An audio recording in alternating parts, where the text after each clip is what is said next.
Fala, meu povo, hoje sexta-feira, amanhã tem Bahia em campo pelo Campeonato Brasileiro, é a quarta rodada do Brasileirão contra o Grêmio na Fonte Nova, e no vídeo de hoje vamos trazer mais um pré-jogo para vocês com todas as informações das duas equipes, tanto do Bahia quanto do adversário, provável escalação também do Tricolor de Aço, além, claro, da análise do jogo, como a gente sempre faz aqui no canal, e palpites para quem gosta de fazer aquela fezinha. E lembrando, se você ainda não sabe, o meu Bahia também é afiliado da Estrela Bet, clicando no link que vai estar aqui na descrição, você pode fazer sua conta lá, utilizar o cupom Estrela500 e ganhar até R$ 500 de bônus. É um bônus aqui do meu Bahia de boas-vindas, então clica lá, faz sua conta e utiliza o cupom para você aproveitar essa oportunidade. Meu nome é José Victor, para quem ainda não me conhece, sou produtor de conteúdo aqui do meu Bahia. Já adianto para vocês que tem um desfalque, eu possa ter um desfalque o Bahia da equipe titular de amanhã, então assiste o vídeo até o final para você entender essa situação. Já deixa o dedo no like aqui para ajudar o canal e consequentemente o nome do Esporte Clube Bahia. Se inscreve também para a gente poder chegar a 4 mil inscritos, faltam menos de 800 pessoas para isso.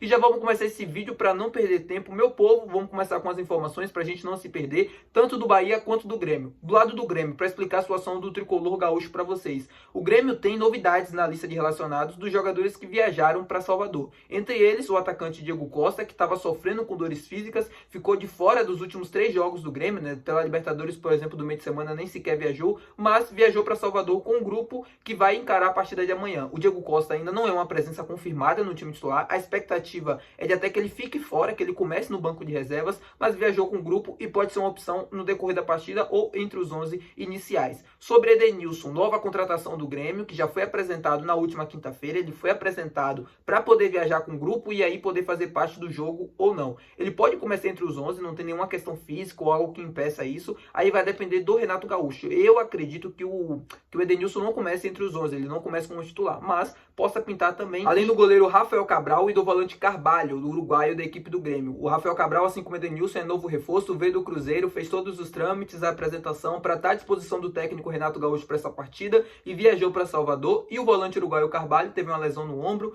ficou de fora um período importante, agora está de volta, também está à disposição e viajou com o grupo. Assim como o Diego Costa, recuperado, não é certo a entrada dele na equipe titular, mas é uma opção que o técnico Renato Gaúcho ganha para essa partida contra o Bahia. No lado do tricolor de aço, do tricolor da Boa Terra, a gente pode ter um desfalque importante para essa partida, que é o Vitor Cuesta, como eu expliquei para vocês no início do vídeo. O Vitor Cuesta sofreu uma lesão no nariz antes da partida contra o Fluminense. Se vocês repararem muito bem, na foto do jogo contra o Fluminense, ele está usando uma proteção aqui no nariz, já indicando que ele não estava legal, aquela região não estava legal. Eu não tenho essa informação ainda como ele se machucou, se foi num período de treinamento ou em casa, enfim. Acontece que ele teve uma lesão aqui no nariz e ele jogou no sacrifício, basicamente, contra o Fluminense e contra o Vitória. E ele usou sempre uma proteção aqui. E na atividade de hoje, de sexta-feira, né, que o Bahia divulgou até fotos, inclusive, vou colocar aqui na tela para vocês, o Vitor Cuesta aparece usando uma proteção, né, característica de jogadores que machucam alguma coisa no rosto, para justamente evitar, né, o contato, a pancada que machuque ou que piore a situação. O Vitor Cuesta ainda não está totalmente fora da partida, ele não está 100% descartado do jogo, mas existe essa possibilidade dele ficar de fora, justamente preservando, né, que algo aconteça ou que essa situação, essa lesão no nariz, acabe piorando. Se isso acontecer, se o Vitor Cuesta ficar de fora da partida de amanhã, a gente vai ter o Canu substituindo ele. O Canu não é canhoto, mas enfim, vai jogar improvisado ali na zaga, pelo lado esquerdo muito provavelmente, como a gente já viu até aqui na temporada contra o Náutico, se eu não me engano. O Gabriel Xavier jogando pelo lado direito e o Canu jogando pelo lado esquerdo. Antes a gente tinha o David Duarte, que faz essa função no Campeonato Baiano. O David jogou diversas vezes por ali, até com o Gabriel Xavier também, mas o Canu, na cabeça do técnico, nas opções do técnico, tá acima do David Duarte e muito provavelmente deve ganhar essa vaga, mas como eu expliquei para vocês, não é certo, não é 100% descartado já do jogo, mas existe essa possibilidade dele ficar de fora justamente por conta dessa lesão aqui no nariz. O Bahia que treinou na tarde dessa sexta-feira, né, situações de bola aérea, tanto defensiva quanto ofensivas, foi uma das principais atividades do treino de hoje. O Rogério trabalhando, né, de cruzamentos a partir dele, ele sabe que é um dos principais problemas dessa equipe, a bola aérea, tanto a defensiva quanto a ofensiva, mas mais a defensiva, né. O Bahia é uma das equipes da Série A que mais sofreu gols dessa forma até aqui na temporada. Foram muitos gols assim, no Bavi foram mais 2, né? Pelo menos assim, jogadas que originaram dessa forma, os gols não terminaram dessa maneira, mas é um problema do Bahia para essa temporada, as bolas aéreas defensivas, e o Bahia treinou isso justamente para tentar aprimorar ou para tentar sofrer menos nessa partida contra o Grêmio, que é uma equipe que utiliza muito esse tipo de jogo, né? é uma equipe mais truncada, mais física, mais forte, que se impõe sobre o seu adversário e tem a bola aérea também como um dos seus principais trunfos. O Bahia realizou esse tipo de treinamento, além de variações na equipe titular para esse confronto. E aí, entrando na provável escalação do time para amanhã. O Bahia tem esse jogo no sábado contra o Grêmio e na terça-feira já encara o Criciúma pela Copa do Brasil, também na Fonte Nova. Você não tem um desgaste de deslocamento, né, que seria muito grande, sair daqui de Salvador e ir lá para o sul do país, jogar contra o Criciúma em tão poucos dias para recuperação, para treino e tudo mais. E muito provavelmente a gente deve ver a equipe 100% titular do Bahia mais uma vez em campo. O Rogério, que repetiu a escalação, né, o Fluminense e Vitória ele repetiu, e muito provavelmente, se o Vitor Cuesta não ficar de fora, é uma chance muito grande dele repetir também. Eu não descartaria a continuidade do Ademir na equipe titular, por mais que eu não queira e não acredite nisso. Eu acho que o time titular deve ter amanhã o Marcos Felipe no gol, na lateral direita Santiago Arias, a zaga Gabriel Xavier pelo lado direito, ele até concedeu entrevista hoje no CT Varisto de Macedo, é um indicativo já, né, vocês já estão ligados aqui. Quem geralmente dá entrevista antes do jogo vai para a partida. No caso do Gabriel Xavier, muito provavelmente a gente deve ver isso acontecendo mais uma vez. No lado esquerdo da zaga a gente tem essa dúvida, esse questionamento. Tanto o Vitor Cuesta ou Canu podem ocupar aquela posição. E na lateral esquerda, Luciano Juba. O meio de campo composto por Caio Alexandre, Jean Lucas, Everton Ribeiro, Cauli. Na frente, Tassiano. E aí que vem outro ponto de interrogação. A gente não sabe se vai ver o Ademir por ali, se vai ver o Biel ou até mesmo o Everaldo. O Everaldo, que entrou no último jogo, fez um gol, o gol do empate, né? O Biel, que entrou, fez um gol e uma assistência, e o Ademir fez um dos seus piores jogos com a camisa do Bahia, por mais que eu acredite que ele é um jogador bastante útil. O Ademir vive esses maus e bons momentos, né, com a camisa do Bahia. Ele é um jogador que não tem um desempenho tão consistente, né? Ele sempre vem oscilando bastante, é um jogador bastante veloz, que contribui bastante para desafogar a equipe, para prender a bola também, para esticar o campo. Taticamente, é um jogador que cumpre funções que talvez nenhum jogador nessa equipe cumpra. Ele tem a questão da recomposição também como um dos pontos fortes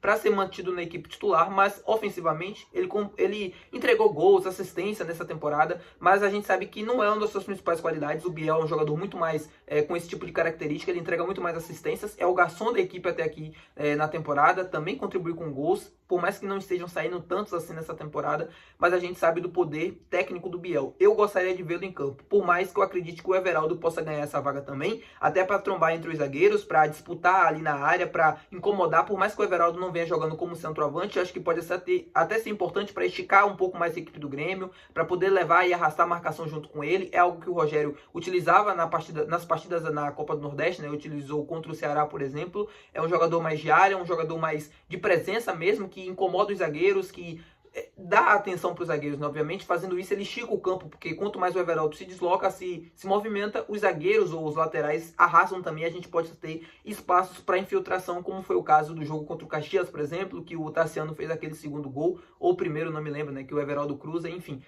Vocês sabem. Então acho que esse possa ser o time ideal, com essas variações. Possa ser o Biel, ou Ademir, ou Everaldo. Acredito, aqui é uma opinião minha, que o Ademir ou o Biel sejam os escolhidos para essa posição, por mais que eu não descarto totalmente a presença do Everaldo, que por mais que fez o gol, a gente sabe que ainda tem que melhorar bastante tecnicamente e demonstrar constância, que é aquilo que eu sempre falo aqui no canal. O que eu reclamo também às vezes do Ademir, que ele faz bons jogos, como foi do Fluminense, mas faz jogos muito ruins ou apagados, como foi no caso do Vitória. Mas é isso.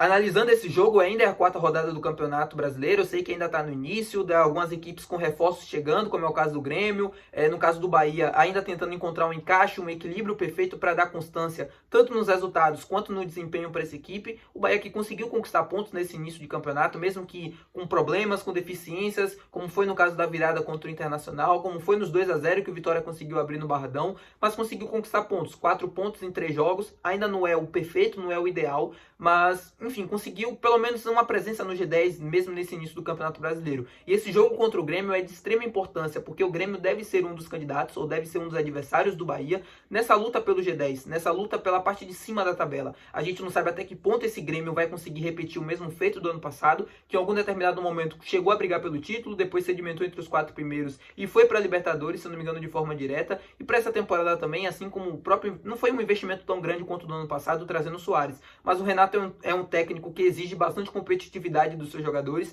e para esse campeonato não deve ser diferente. O Grêmio está encarando essa partida com muita vontade também, assim como foi no meio de semana contra o Estudiantes pela Libertadores. E o Bahia também não deve ser diferente. O Bahia precisa entender e tem que encarar esses jogos de início de campeonato contra grandes equipes com todo o poder do mundo, com um final, porque é isso que vai fazer a diferença no final do campeonato. Assim como o Fluminense, o Bahia encarou o jogo da forma como deveria. Saiu atrás do placar com a besteira, saiu com o Santiago Arias, mas conseguiu ter forças para remar e para buscar a virada. E é isso que a gente precisa fazer também no jogo do Grêmio. Ser uma equipe bastante competitiva, porque o Grêmio vai exigir isso durante os 90 minutos. A gente viu como foi os últimos confrontos pela Copa do Brasil e do Brasileirão no ano passado. O Bahia saiu na frente, tomou o empate, tomou a virada no jogo da Fonte Nova pelo Brasileirão. Foram jogos difíceis, complicados, que foram resolvidos no detalhe e que o Bahia acabou perdendo. O jogo de amanhã é mais ou menos o mesmo roteiro, ou mais ou menos o mesmo capítulo daquilo que foi o ano passado. Duas equipes bastante competitivas, buscando resultados positivos, 3 pontos, e o Bahia precisa encarar o jogo dessa maneira, como eu expliquei para vocês.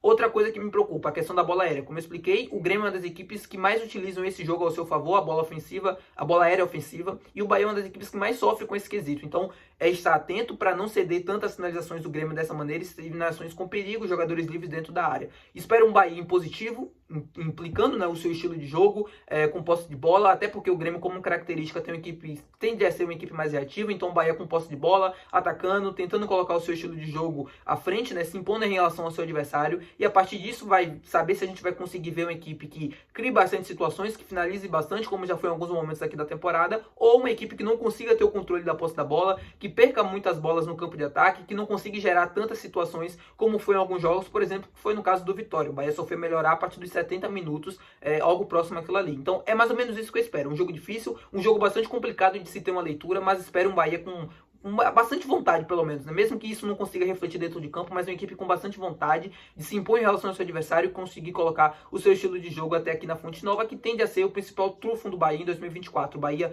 com a equipe principal, se eu não me engano, ainda não perdeu o título do Campeonato Baiano, mas o jogo nos 90 minutos terminou empatado, e é isso que conta, O Bahia perdeu o jogo do Campeonato Baiano contra o Jequié, mas não era essa a equipe principal. O time principal do Bahia, desde que voltou de Manchester na pré-temporada, não perdeu jogando em casa, e é esse maior trunfo que a gente vai ter nessa partida e ao longo da temporada, na minha opinião, a força da torcida para a equipe conseguir colocar o seu estilo de jogo e vencer o Grêmio amanhã. Bom, e como palpite para vocês, não tem como ser outra, triunfo do Esquadrão pagando mais de 2. Como eu expliquei para vocês, o Bahia ainda não perdeu na Fonte Nova, e isso tende a ser um trunfo bastante interessante da equipe ao longo do Campeonato Brasileiro. Pega um Grêmio que vem desgastado por conta do jogo no meio de semana da Libertadores, que por mais que conseguiu aquela vitória e tudo mais, o jogo de amanhã tende a ser um jogo mais baixo em termos de intensidade para o Grêmio. O Grêmio teve que correr praticamente por 2, na partida de quarta-feira da Libertadores, de terça-feira pela Libertadores.